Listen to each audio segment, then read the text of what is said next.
कृष्णाय वासुदेवाय हरये परमात्मने प्रणतक्लेशनाशाय गोविन्दाय नमो नमः. ശ്രീമദ്ഭാഗവതം ഏകാദശസ്കന്ധം അധ്യായം 14 നമ്മൾ ശ്ലോകം 28 ചെയ്ത് നിർത്തി. അപ്പോൾ അതിൽ പറഞ്ഞു, സ്വപ്നം പോലെയും മനോരാജ്യം പോലെയും അയഥാർത്ഥമായിട്ടുള്ള ഈ പ്രപഞ്ചത്തിനെയും ദേഹാദി വിഷയങ്ങളെയും പറ്റിയിട്ട് നിങ്ങൾ അതിനെ പറ്റിയിട്ടുള്ള ചിന്ത ത്യജിച്ച് എൻ്റെ ഭജനം കൊണ്ട് വളരെ ശുദ്ധമായ മനസ്സിനെ എന്നിൽ തന്നെ സ്ഥിരമായി നിർത്തൂ എന്നാണ് പറഞ്ഞത് അല്ലേ. ഇനി വേറെ കുറേ കാര്യങ്ങളൊക്കെ ത്യജിക്കണം എന്നൊക്കെ പറയണം കേട്ടോ.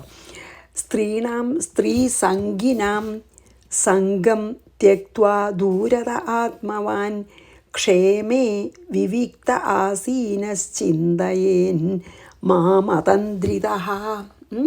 എന്താണ് 29 ആത്മവാൻ മീൻസ് എന്താ? ജിതേന്ദ്രിയനാവണം, അതായത് ഇന്ദ്രിയങ്ങളെ ജയിച്ച് സ്ത്രീകളുടെയും സ്ത്രീ സംഗിനാം സ്ത്രീകളോടുള്ള സംഘം ഉള്ളവരുടെ രാഗം ഉള്ളവൻ്റെയും, അതായത് സ്ത്രീ സംഘമുള്ളവൻ്റെയും സംഘം ത്യക്ത്വ അങ്ങനെയുള്ള കമ്പനി ഒക്കെ ഉപേക്ഷിച്ചിട്ട് ക്ഷേമേ ഒരു ഭയം ഇല്ലാത്തതും വിവിക്തെ ഏകാന്തവുമായൊരു സ്ഥലത്തിൽ ആസീന ഇരുന്നു കൊണ്ട് അതന്ത്രിത, അതായത് മടിയില്ലാതെ, അതന്ത്രിതം വെച്ചാൽ ആലസ്യമില്ലാതെ മാം ചിന്ത ചെയ്ത് എന്നെ ധ്യാനിക്കണം. എന്താ ഭഗവാൻ പറയണ അറിയോ? അതായത് സ്ത്രീ മുതലായിട്ടുള്ള, അതായത് ശരിക്കും ഇപ്പോൾ ഇവിടെ അർത്ഥം ഭൗതിക വിഷയങ്ങളെന്ന്, അതായത് പിന്നെ പുരുഷന്മാർക്കൊക്കെ ആണെങ്കിൽ സ്ത്രീ സംഘം കൊണ്ട് നമുക്ക് അല്ലെങ്കിൽ പുരുഷ സംഘം കൊണ്ടൊക്കെ അങ്ങനത്തെ മനസ്സുണ്ടെങ്കിൽ അത് നമ്മളെ നിവൃത്തി മാർഗത്തേക്ക് തിരിച്ചു കൊണ്ടുപോകും, നമ്മളതിലേക്ക് വീഴാൻ സാധ്യതയുണ്ട്. അതുകൊണ്ടാണ് സ്ത്രീ മുതലായ എന്ന് തന്നെ പറയാം. അങ്ങനത്തെ ഈ ഭൗതിക വിഷയങ്ങളുടെയും അങ്ങനെ ഭൗതിക വിഷയങ്ങളിൽ വളരെയധികം ഔത്സുക്യമുള്ള വലിയ ഈ വേൾഡ്ലി ആയിട്ടുള്ള ആൾക്കാരുടെയും സംഘം, അവരിൽ നിന്നൊക്കെ മാറി നിൽക്കുക. അവരെ എന്താണ് വെറുക്കൊന്നും വേണ്ട, ഭയങ്കര വേൾഡ്ലി ആയിട്ടുള്ള ആൾക്കാരിൽ നിന്നും നമ്മൾ സ്വയവും ഭൗതിക വിഷയങ്ങളിൽ നിന്നും ഭൗതിക വിഷയങ്ങളിൽ വളരെ വ്യാപൃതരായിട്ടുള്ള വളരെ വേൾഡ്ലി ആയിട്ട് ആൾക്കാരിൽ നിന്നും നമ്മൾ മാറി നിന്നിട്ട് അവരുമായുള്ള സംഘം ഉപേക്ഷിച്ചിട്ട് നിർഭയമായിട്ട് പേടിയൊന്നും ഇല്ലാതെ വിജനമായിട്ടുള്ള സ്ഥലത്തിരുന്നിട്ട്, ആരും ഇല്ലാത്ത ഏകാന്തമായൊരു സ്ഥലത്തിരുന്നിട്ട് മടി കൂടാതെ എന്നെ തന്നെ സദാ ചിന്തിക്കൂ എന്നാണ് ഇതിൽ പറയണത്. അപ്പം ഇനി ചോദിക്കും ഉദ്ധവനെ, അത് നമുക്ക് അതിലേക്ക് വരും നമ്മൾ. അപ്പോൾ എന്താ അതിൽ പറഞ്ഞു വെച്ചാൽ, ആത്മതത്വത്തെ അന്വേഷിക്കണ ഒരാൾ, ആത്മാവിനെ അറിയണമെന്ന് വിചാരിക്കണം, മുമുക്ഷു എന്നർത്ഥം. ഒരു മുമുക്ഷു സ്ത്രീകളുടെയും സ്ത്രീ സംഘം ഉള്ളവരുടെയും സംസർഗം ഉപേക്ഷിച്ച് ഏകാന്തവും ശാന്തവും ആയിട്ടുള്ള സ്ഥലത്ത് ചെന്നിട്ട് മടി കൂടാതെ എന്നെ ധ്യാനിക്കൂ എന്നാണ് ഇതിൽ പറഞ്ഞത് അല്ലേ. അപ്പോൾ സ്ത്രീ സംഗീനാം സംഘം ത്യക്ത്വാ ദൂരത ആത്മവാൻ ക്ഷേമേ വിവിക്ത ആസീനശ്ചിന്തയേന്മാ മതന്ത്രിത, മടിയില്ലാതെ. എന്നിട്ട് ഒന്നും കൂടിയും പറയണം തന്നെ, ന തഥാസ്യ ഭവേത് ക്ലേശോ ബന്ധശ്ചാന്യപ്രസംഗതഃ യോക്ഷിസംഗാദ്യഥാ പുംസോ യഥാ തത് സംഗിസംഗതഃ. എന്താണ് 30 പറയണച്ചാൽ, പുംസഹ യോഷിൽ സംഗാത്, പുരുഷന് സ്ത്രീ സംഗമം കൊണ്ട് വളരെ ആപത്തുകൾ സംഭവിക്കാം. തൽ സംഗിസംഗത, സ്ത്രീകളോട് ഈ സ്ത്രീകളെ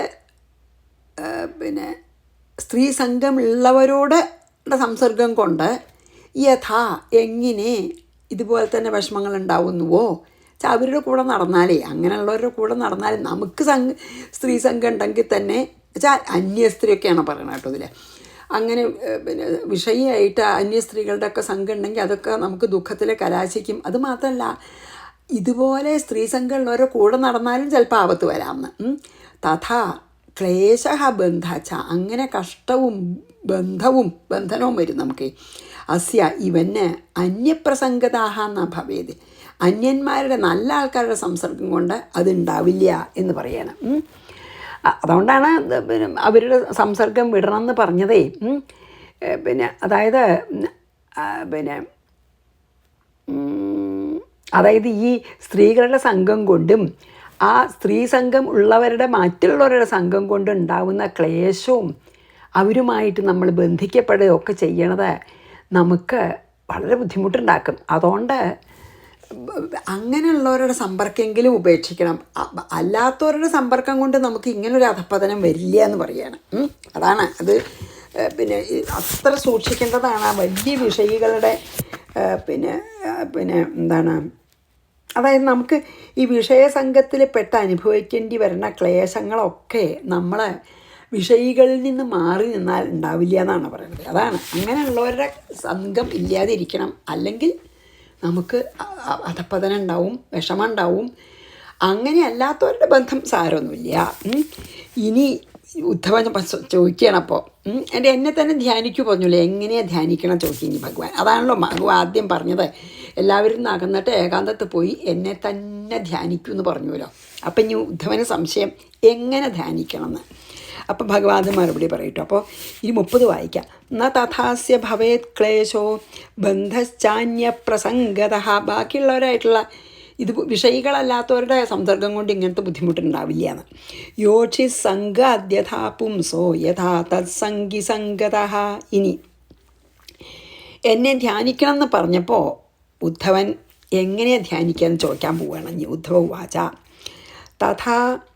യഥാ ത്വാമരവിന്ദാക്ഷ യാദൃശം വാ യഥാത്മകം ധ്യായേൻ മുമുക്ഷുരേ തന്മേ ധ്യാനം ത്വം വക്തുമർഹസ. എങ്ങനെ ധ്യാനം ചെയ്യാമെന്ന് ചോദിക്കാൻ കേട്ടോ. ഇതിൽ അരവിന്ദാക്ഷ ഭഗവാനെ സംബോധന ചെയ്യാണ്. എന്താ, താമരക്കണ്ണ തന്നെയാണ്. അരവിന്ദാക്ഷ എന്ന് പറഞ്ഞാൽ എന്താ, താമരക്കണ്ണ. അരവിന്ദ് താമരയാണ്, അക്ഷം. മുമുക്ഷു ഒരു മോക്ഷേച്ഛു, മുമുക്ഷു മോക്ഷം ആഗ്രഹിക്കുന്ന ആൾ. യഥ എങ്ങനെയാണ് ത്വാം ഭഗവാനെ അങ്ങയെ ധ്യാനിക്കേണ്ടത്. അങ്ങ് ധ്യാനിക്കണമെന്ന് പറഞ്ഞുവല്ലോ. അപ്പോൾ മോക്ഷം ആഗ്രഹിക്കുന്ന ഒരാളെ എങ്ങനെയാണ് ഭഗവാനെ ധ്യാനിക്കേണ്ടത്? യാദൃശം, ഏതൊക്കെ ഗുണങ്ങളുള്ള ഭഗവാനെയാണ് ധ്യാനിക്കേണ്ടത്? നിർഗുണമാണോ വേണ്ടത്? നിർഗുണ ബ്രഹ്മത്തിനായിട്ടാണോ? സഗുണമാണോ വേണ്ടത്? ശിവനാണോ വേണ്ടത്? വിഷ്ണു? അതൊക്കെ സംശയം. യഥാത്മകം വാ, ഏത് സ്വരൂപത്തെയാണ് ഞങ്ങൾ ധ്യാനിക്കേണ്ടത്? ഭഗവാൻ തന്നെ പറയണത് അഞ്ഞിട്ടോ. ഏതത്മേ ധ്യാനം, ഇതുതന്നെയാണ് എൻ്റെ ധ്യാനം എന്ന് മേ വക്തുമർഹസി, എന്താണ് ധ്യാനിക്കേണ്ടത് എനിക്ക് ഉപദേശിക്കപ്പെടാൻ ഞാൻ അർഹനാകുന്നു. അതായത് എന്നോട് ഉപദേശിക്കണം നേരത്തുള്ളൂ കേട്ടോ. അതിന് ഭഗവാനോട് പറയുകയാണ് എനിക്ക് എങ്ങനെ. അപ്പോൾ ഉദ്ധവൻ്റെ ചോദ്യം അതാണ്, ഭഗവാൻ എപ്രകാരമാണ് ഞങ്ങൾ അങ്ങ് ധ്യാനിക്കണം പറഞ്ഞുല്ലോ, എപ്രകാരമാണ് ഞങ്ങൾ അങ്ങേ ധ്യാനിക്കേണ്ടത്? ഏത് രീതിയിൽ വേണം, ഏത് രൂപത്തിൽ ധ്യാനിക്കണം? ആ ധ്യാനക്രമം ഒന്ന് എനിക്ക് ശരിക്കും പറഞ്ഞു തരൂ, അത് കേൾക്കാൻ ഞാൻ അർഹനാണ് എന്ന് പറയാണ്. ചോദിക്കുക, അത്രയേ ഉള്ളൂ ഉദ്ധവൻ. യഥാത്വം അരവിന്ദാക്ഷ യാദൃശം വാ യഥാത്മകം ധ്യായൻ മുമുക്ഷുരേ തന്മേ ധ്യാനം ത്വം വക്തുമർഹസേ. ഇനി നോക്കൂ, ഇതിൽ ഭഗവാനെ എത്ര രസമായിട്ട് പറഞ്ഞു തരുന്നുണ്ട് നമുക്ക് എങ്ങനെ ധ്യാനിക്കണമെന്ന്. അത് ഭഗവാൻ തന്നെ പറയണതാണ്. അപ്പം നമുക്ക് ഇനി അത് ഫോളോ ചെയ്യേ വേണ്ടു. ഞാൻ ഇത്ര വിസ്തരിച്ച് വായിച്ചപ്പോഴാണ് കേട്ടോ എനിക്ക് ഇത്ര ഒരു അത് ഉള്ളിൽ കൊണ്ടതേ. ഞാൻ വായിച്ചിട്ടൊക്കെ ഉണ്ടത് മുമ്പ്, പക്ഷേ ഇപ്പോൾ ഞാൻ ഇത് പറയാൻ വേണ്ടി വായിക്കുമ്പോൾ ഞാൻ കുറേ അധികം ശ്രദ്ധയോടുകൂടി വായിക്കുമല്ലോ. അപ്പോഴാണ് എനിക്കതിൻ്റെ ഒരു മാഹാത്മ്യം അധികം അനുഭവപ്പെട്ടത്. അപ്പോൾ നോക്കാം, ഈ 4 ശ്ലോകം കൊണ്ട് ആ ധ്യാനത്തിന് മുമ്പ് നമ്മളെങ്ങനെ മനസ്സിനെ ധ്യാനത്തിന് തയ്യാറാക്കണം എന്നുള്ളതാണ് ഇനി 4 ശ്ലോകം കൊണ്ട് പറയാൻ പോണത് കേട്ടോ. ശ്രീ ഭഗവാൻ ഉവാച, ഭഗവാൻ പറയാണ്. 2 ശ്ലോകം ഒന്നിച്ച് നമുക്ക് ചെയ്യാം കേട്ടോ. ഏത് 32ഉം 33ഉം ഒന്നിച്ച് ചെയ്യേ. ശ്രീ ഭഗവാൻ ഉവാച സമ ആസന ആസീന സമകായോ യഥാസുഖം ഹസ്താവുത്സംഗ ആധായ സ്വനാസാഗ്രകൃതേ ക്ഷണഃ പ്രാണസ്യ ശോധയേന്മാർഗം പൂരകുംഭകരേ ചകൈഃ വിപര്യയേണാഭിശനൈരഭ്യസെന്നിർജിതേന്ദ്രിയ. ഇതാണ് 2 ശ്ലോകത്തിൽ പറയുന്നത്. എന്താ അറിയോ? സമേ, അധികം സമമായ ഒരു സ്ഥലത്ത്, അതായത് നിരപ്പായിട്ടുള്ള അർത്ഥം, അതായത് അധികം താഴ്ന്നതും അല്ല ഉയർന്നതും അല്ല, അങ്ങനെ നിരപ്പായിട്ടിരിക്കുന്ന ആസനത്തിൽ ഓഫ് കോഴ്സ് നല്ല സുഖമുള്ളൂ ഇരിക്കാൻ. സമകായ, അതായത് സ്ട്രെയിറ്റ് ആയിട്ട് ശരീരത്തോടു കൂടി, യഥാസുഖം, അതായത് സുഖമായിട്ടുള്ളൊരു ആസനമാവണം. അത് ആ ഒരു ആസനത്തിൽ നമുക്ക് കുറച്ച് നേരം ഇരിക്കാൻ പറ്റണം. അങ്ങനത്തെ സുഖാസനത്തിലിരുന്ന് ആസീന ഇരുന്നു കൊണ്ട് ഉത്സംഗേ, മടിയിങ്കൽ തന്നെ, അവനവൻ്റെ മടിയിൽ ഹസ്തൗ, കരങ്ങളെ വെച്ചും, ഹസ്തൗ ആദായ, മടിയിൽ പിന്നെ നമ്മളങ്ങനെ സുഖമായിട്ട് ഏത് ആസനത്തിൽ നമുക്ക് കുറച്ച് നേരം ഇരിക്കാൻ പറ്റുക വെച്ചാൽ അങ്ങനത്തെ ഒരു സുഖാസനത്തിൽ ഇരുന്നിട്ട് കയ്യിനെ മടിയിൽ വയ്ക്കണം, 2 കയ്യിനെ. സ്വനാസാഗ്ര കൃതേക്ഷണ, എന്നിട്ട് തൻ്റെ പിന്നെ എന്താണ് മൂക്കിൻ്റെ അറ്റത്തേക്ക് ദൃഷ്ടി പതിപ്പിക്കണം. മൂക്കിൻ്റെ അറ്റത്തേക്ക് നോക്കുക, വേറെ എങ്കിലും നോക്കരുത് എന്നാണ് അപ്പോൾ ഭഗവാൻ പറയുന്നത്. നിർജിതേന്ദ്രിയ, എന്നിട്ട് ഇന്ദ്രിയങ്ങളെ മുഴുവൻ അടക്കിയിട്ട് പൂരകുംഭക രേചകൈഹി, അതായത് പ്രാണായാമം. പൂരകഞ്ചാൽ എന്താ? അകത്തേക്ക് ശ്വാസം വലിക്കുക. പിന്നെ കുംഭകഞ്ചാൽ അവിടെ കുറച്ച് നേരം ആ നമ്മൾ അകത്തേക്ക് എടുത്ത ശ്വാസത്തിനെ കുറച്ച് നേരം അവിടെ നിർത്തുക. അത് കഴിഞ്ഞ് ആ അകത്തേക്ക് എടുത്ത ശ്വാസത്തിനെ പുറത്തേക്ക് വിടുക. അതാണ് പൂരകവും കുംഭകവും രേചകവും പ്രാണായാമം. നമ്മളങ്ങനെ പലതരത്തിൽ പ്രാണായാമം പറയും. ഒരു മൂക്കിൽ കൂടെ പൂരകം ചെയ്തിട്ട് കുംഭകം കുറച്ച് നേരം അത് ഹോൾഡ് ചെയ്തിട്ട് മറ്റേ മൂക്കിൽ കൂടെ പുറത്തേക്ക് വിടുക, അതൊരു തരം. പിന്നെ വെറുതെ മൂക്കിൽ കൂടെ അകത്തേക്ക് വെച്ച് കുറച്ച് നേരം അത് ഹോൾഡ് ചെയ്തിട്ട് വായയിൽ കൂടെ പുറത്തേക്ക് വിടുക, മൂക്കിൽ കൂടെ എടുത്ത് മൂക്കിൽ കൂടെ തന്നെ വിടുക. പലതരത്തിലും ഇങ്ങനെ പിന്നെ പ്രാണായാമം പറയണവരുണ്ട്. അപ്പം നമ്മളെന്തെങ്കിലും നമ്മൾ പഠിച്ചിട്ടുണ്ടെങ്കിൽ അതുപോലെ അത് ചെയ്യാം. ഏതാ ഏറ്റവും ശരിയെന്നൊന്നും എനിക്കറിയില്ല കേട്ടോ. പ്രണയസ്യ മാർഗം, പ്രാണവായുവിൻ്റെ വഴിയെ ശോധയേത്, അതായത് ശുദ്ധീകരിക്കണം എന്ന്. ഇങ്ങനെ കുറച്ച് പ്രാവശ്യം പ്രാണായാമം പൂരകവും കുംഭകവും രേചകവും ചെയ്തിട്ട് പ്രാണനെ ശുദ്ധീകരിക്കണം.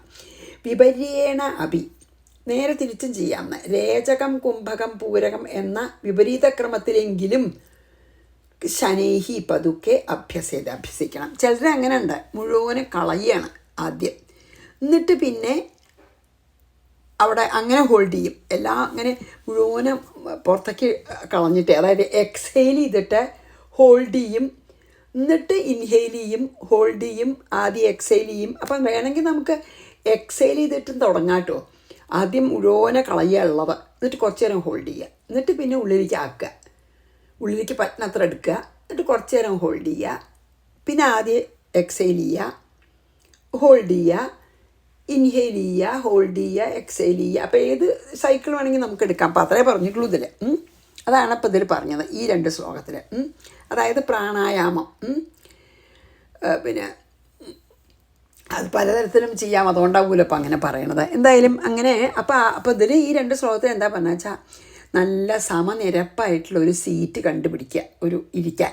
എന്നിട്ട് അതിൽ സുഖമായ ആസനത്തിലിരുന്നിട്ട് മടിയിൽ 2 കൈകളെയും മലത്തി വെച്ചിട്ട് കൗത്തിവയ്ക്ക് എന്താ എന്ന് പറഞ്ഞിട്ടില്ലേ, മടിയിൽ കരങ്ങളെ വെച്ചെന്നേ പറഞ്ഞിട്ടുള്ളൂ, ഹസ്തേന ആദായ എന്ന് പറഞ്ഞിട്ടുള്ളൂ.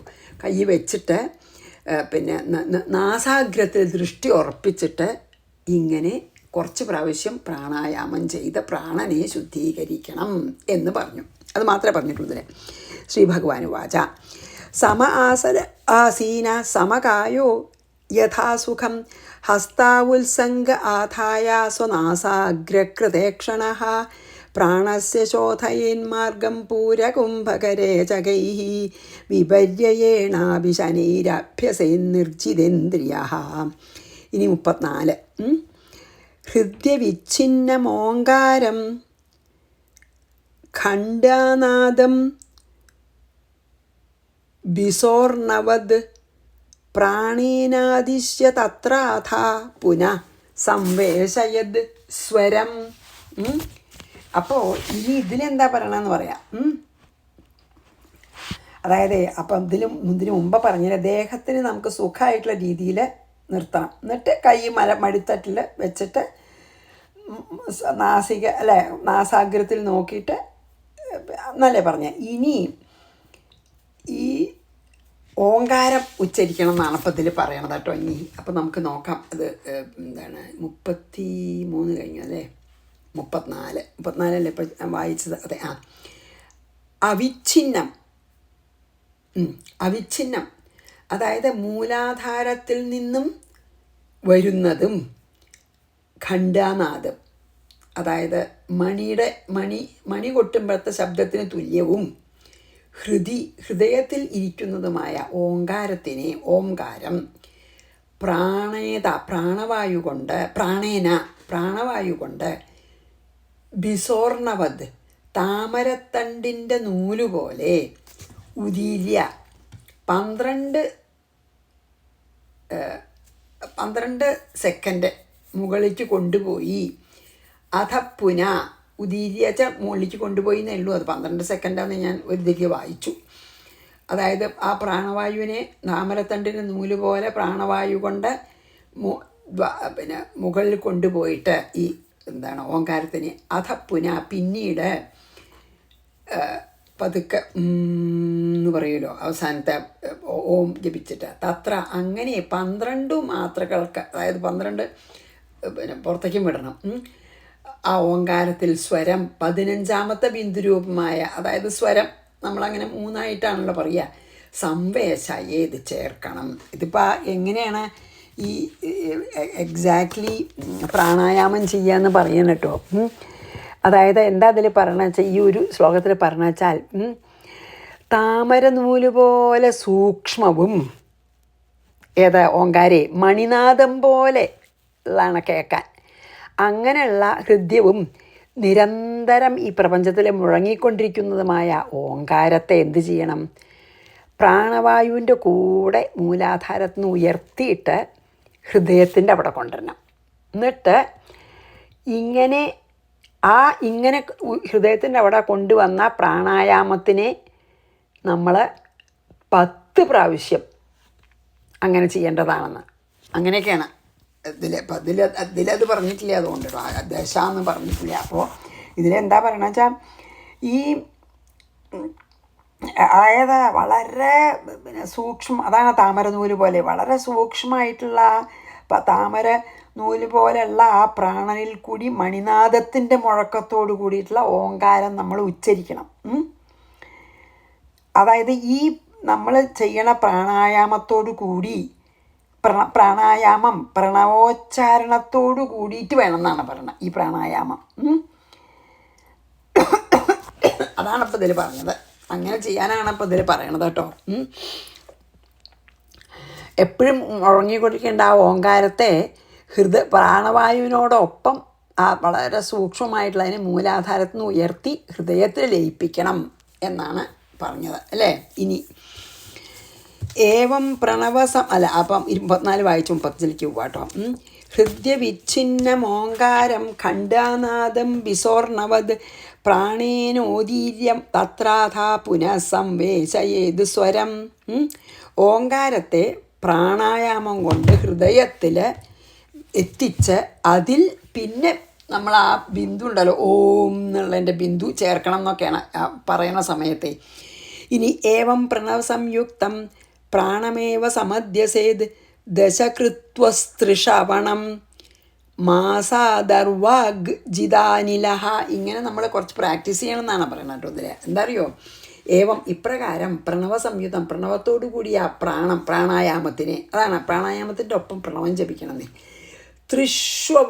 ത്രിഷവണം ഓരോ ദിവസവും 3 നേരം, ദശകൃത്വ 10 പ്രാവശ്യം. ഓരോ പ്രാവശ്യം പ്രാണായാമം ചെല്ലുമ്പോൾ നമ്മൾ 10 പ്രാവശ്യം ചെയ്യണം. അതായത് പൂരകം കുംഭകം രേചകം ഒരു പ്രാവശ്യമായി, പൂരകം കുംഭകം രേചകം 2, അങ്ങനെ 10 പ്രാവശ്യം ചെയ്യണം. 3 നേരം ചെയ്യണം. പിന്നെ ഇതിൻ്റെ കൂടെ ഓം ജപിക്കും വേണം ഓരോ പ്രാവശ്യവും. അങ്ങനെയാണ് ഇപ്പോൾ പറഞ്ഞത്. അഭ്യസിക്കണം എന്ന്. അങ്ങനെ മാസാദ് അർവാക് ഏവ, അപ്രകാരം അഭ്യസിച്ചാൽ 1 മാസം കൊണ്ട് ജിതാനില പ്രാണനെ ജയിക്കുവനായി ഭവിക്കുന്നതാണ്. ഇപ്പോൾ ഭഗവാൻ തന്നെ പറയണതാ. അതുകൊണ്ട് നമ്മൾ ശരിക്കും വിശ്വസിക്കാം അല്ലേ? വേറൊരാൾ പറഞ്ഞാലും ഇതുപോലെ നമുക്ക് ആധികാരികമല്ല. അപ്പോൾ എന്താ പറയുക വെച്ചാൽ ഈ പ്രണവത്തോട് ചേർന്ന ഈ പ്രാണായാമം 3 പ്രാവശ്യം ത്രിസന്ധ്യകളിലെന്ന് പറയാം നമുക്ക് 3 സന്ധ്യകളിലും 10 പ്രാവശ്യം വീതം അനുഷ്ഠിക്കണം. ഇങ്ങനെ ചെയ്താൽ 1 മാസം കൊണ്ട് നമുക്ക് പ്രാണനെ ജയിക്കാമെന്ന്. മീൻസ് പ്രാണൻ നമ്മളെ സ്വാധീനത്തിലാവുന്നു. നമുക്ക് നോക്കാവുന്നത് തന്നെയാണ് കേട്ടോ അത് അല്ലേ. 3 പ്രാവശ്യം, ഓരോ പ്രാവശ്യം 10 പ്രാവശ്യം ചെയ്യണം പ്രാണായാമം. ആ പ്രാണായാമത്തിൻ്റെ കൂടെ ഓങ്കാരവും വരണം. അങ്ങനെ നമ്മൾ 1 മാസം കഴിയുമ്പോഴേക്കും നമുക്ക് പ്രാണനെ നല്ല ജയിക്കാൻ പറ്റുന്നതാണ് ഭഗവാൻ തന്നെ പറയണത്. അപ്പോൾ ഏവം പ്രണവസംയുക്തം പ്രാണമേവ സമഭ്യസേത് ദശകൃത്വസ്ത്രിശ്രവണം മാസാദർവാജിതാനില. അനിലിനെ ജയിക്കുന്ന അതാണ് മണി. ഈ സൂക്ഷ്മമായിട്ടുള്ള ഈ പ്രാണതന്തു കൂടെ മണിനാഥത്തിൻ്റെ മുഴക്കത്തോടിയിട്ടുള്ള ഓങ്കാരം ഉച്ചരിക്കണം എന്ന് കഴിഞ്ഞതിൽ പറഞ്ഞില്ലേ. എന്നിട്ട് ഈ പ്രണവത്തോടു കൂടി വേണമെന്നും പറഞ്ഞു അല്ലേ. ഈ അഭ്യാസം ദിവസേന നമ്മൾ 3 നേരം വേണം, 10 പ്രാവശ്യം വേണം. അങ്ങനെ ആയാൽ നമുക്ക് പ്രാണനെ നിയന്ത്രിക്കാറാവും എന്നാണ് പറഞ്ഞത്. ഇനി എന്താ പറയണ വെച്ചാൽ നമുക്ക് നോക്കാം. 36ഉം 37ഉം ഒന്നിച്ച് അതും കൂടി ചെയ്യാൻ പറ്റുമെന്ന് വിചാരിക്കാം. ധ്യാനത്തിന് എന്ന് പറയണത് എന്താ അറിയോ? ഹൃത്പുണ്ടരീക മന്ദസ്ഥ മൂർധ്വനാളമധോമുഖം ധ്യാത്തോർധ്വമുഖമുന്നിദ്രമഷ്ടപത്രം സകർണികം കർണികായാം ന്യസേത് സോമസൂര്യാഗ്നി ഉത്തരോത്തരം സൂര്യാഗ്നിനുത്തരോത്തരം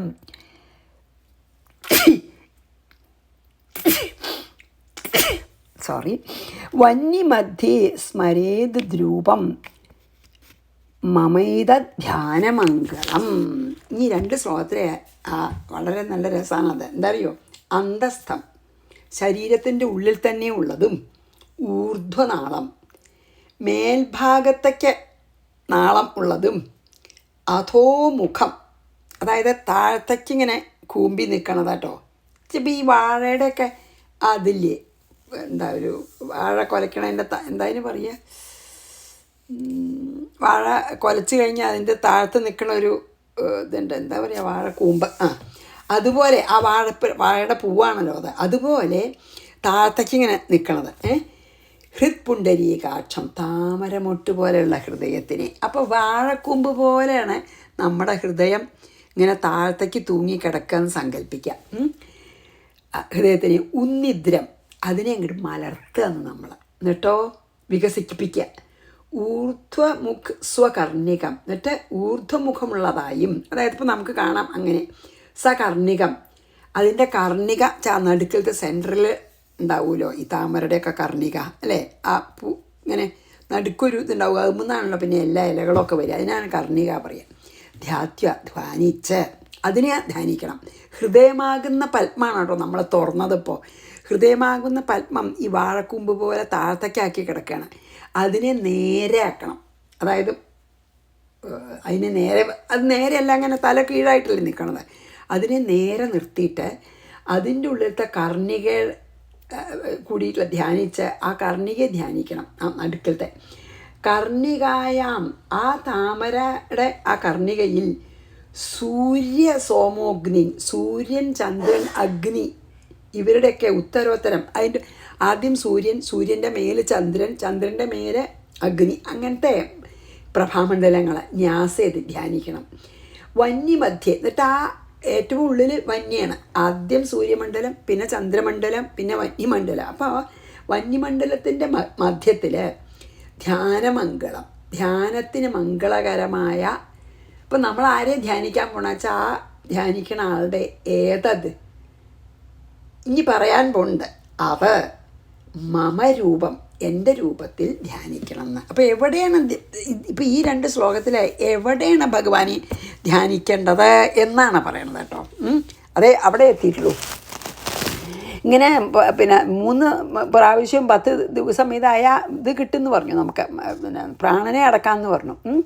എന്നിട്ട് എന്താ പറഞ്ഞ വെച്ചാൽ പിന്നെന്താണ് അധോമുഖമായി നിൽക്കുന്ന ഹൃദയം, ആ നമ്മുടെ നിലകൊള്ളുന്ന ഹൃദ് കമലത്തെ അതായത് ഹൃദയപത്മാണ്. ഏതുപോലെ വാഴയുടെ കൂമ്പിൻ്റെ അടിയിലില്ല കൂമ്പ്, അതുപോലെ താഴത്തേക്കിങ്ങനെ പിന്നെ നിൽക്കുന്ന കൂമ്പി നിൽക്കുന്ന ഹൃദയത്തിന് അങ്ങനെ നമ്മൾ ധ്യാനിക്കണം. നമ്മുടെ ഹൃദയപങ്കജം, ഹൃദയമാകുന്ന പത്മം അല്ലെങ്കിൽ ഹൃദയകമലം താഴത്തേക്ക് ഇങ്ങനെ ആക്കിയെടുക്കുകയാണെന്ന് അതിനെ നമ്മൾ നേരെ നിർത്തിയിട്ട് വികസിച്ചതും നല്ല ധാരാളം ഇതളുകളുള്ളതുമായിട്ടുള്ള ഒരു താമരയായിട്ട് ധ്യാനിച്ചിട്ട് അതിൻ്റെ കർണിക നടുക്കിലത്തത്, ആ കർണികയിൽ സൂര്യൻ, ചന്ദ്രൻ, അഗ്നി ഇതിനെയൊക്കെ, അതായത് ആദ്യം ഒരു പ്രഭാമണ്ഡലം പോലെ, ആദ്യം നല്ല തിളക്കമുള്ള പ്രഭാമണ്ഡലം സൂര്യൻ, പിന്നെ ചന്ദ്രൻ, അത് തണുപ്പുള്ളൊരു പ്രഭാമണ്ഡലം, പിന്നെ അഗ്നി, അങ്ങനെ 3 പ്രഭാമണ്ഡലങ്ങൾ നമ്മൾ ധ്യാനിക്കണം. എന്നിട്ട് അത് 3 ധ്യാനിച്ചതിന് ശേഷം പിന്നെ ആ അഗ്നി മണ്ഡലത്തിൻ്റെ മധ്യത്തിൽ ധ്യാനത്തിന് വളരെ മംഗളമായ എൻ്റെ രൂപത്തെ ധ്യാനിക്കുക. ഇനി എങ്ങനത്തെ രൂപം എന്ന് അടുത്തേൽ പറയുള്ളൂ കേട്ടോ. അപ്പോൾ ഇത് പിന്നെ നമ്മൾ അത് വളരെ ഒരു താമര മൊട്ട് പോലെ ഹൃദയം കിടക്കുകയാണ്. അതിനെ നമ്മൾ പിന്നെ എന്താണ് ഇതാവുകയാണ്, എന്താ അറിയോ, ഹൃദയപങ്കജത്തിൽ, അതായത് മുകളിലേക്കും താഴേക്കും മുഖമായിട്ടുള്ള ഹൃദയപങ്കജം 8 പിന്നെ ദളങ്ങളോടുകൂടി കൂമ്പി നിൽക്കുന്നതായിട്ട് ധ്യാനിക്കണം. എന്നിട്ട് അതിൻ്റെ ആ കൂമ്പിയിട്ടുള്ള ഹൃദയകമലം പതുക്കെ വികസിച്ച് മധ്യഭാഗത്ത് ആ ഒരു കർണിക എന്നോ അല്ലി എന്നൊക്കെ പറയില്ലേ, അതിങ്ങനെ കാണാം. എന്നിട്ട് ആ അല്ലിമ്പിൽ ഒന്നിന് മുകളിൽ ഒന്നായിട്ട് സൂര്യനും ചന്ദ്രനും അഗ്നിമണ്ഡലങ്ങളുണ്ട്. ആ അഗ്നിമണ്ഡലത്തിൻ്റെ മധ്യത്തിലാണ് എൻ്റെ മംഗളകരമായിട്ടുള്ള രൂപം ഉറപ്പിക്കണം എന്നാണ് പറയണത്. ആ മംഗളരൂപം നീ പിന്നെ പറയും. അപ്പം നമുക്ക് ഈ 2 ശ്ലോകം വായിച്ച് നിന്ന് നമുക്ക് നിർത്താട്ടോ. ഹൃത്പുണ്ടരീകമന്തസ്ഥമൂർധ്വനാള മധോമുഖം താഴത്തേക്കാക്കിയിട്ടാ ധ്യാത്വോർധ്വമുഖ മുന്നിദ്രമഷ്ടപത്രം സകർണികം, ആ കർണികയിലാണ് കേട്ടോ. കർണികായാം ന്യസേത് സോമ സൂര്യാഗ്നിനുത്തരോത്തരം, ഒന്നിനു വീതം ഒന്നായിട്ട് സൂര്യൻ, ആദ്യം സൂര്യൻ്റെ പ്രഭാമണ്ഡലം, ചന്ദ്രൻ്റെ അതിൻ്റെ നടുക്ക് ചന്ദ്രപ്രഭാമണ്ഡലം, അത് കഴിഞ്ഞ് അതിൻ്റെ നടുക്ക് അഗ്നിപ്രഭാമണ്ഡലം. ആ അഗ്നിപ്രഭാമണ്ഡലത്തിൻ്റെ നടുക്കാണ് നമ്മൾ ധ്യാനിക്കാൻ പോണ ഭഗവാൻ. എന്നെ ധ്യാനിക്കണം എന്ന് പറഞ്ഞല്ലോ. കർണികായാം ന്യസേത് സോമ സൂര്യാഗ്നിനുത്തരോത്തരം വന്യമധ്യേ സ്മരേത് രൂപം മൈത ധ്യാനമംഗളം മമൈത ധ്യാനമംഗളം എന്ന് പറഞ്ഞ് നമുക്ക് ഇന്നിവിടെ നിർത്താം. നാളെ എങ്ങനെ ധ്യാനിക്കണം എന്ന് ഭഗവാൻ പറയണത് കേൾക്കാം. ശ്രീകൃഷ്ണാർപ്പണമസ്തു. സർവത്ര ഗോവിന്ദനാമ സങ്കീർത്തനം. ഗോവിന്ദ ഗോവിന്ദ. ഗുരുവായൂരപ്പ ശരണം. സമസ്താപരാധം ക്ഷമസ്വ മേ.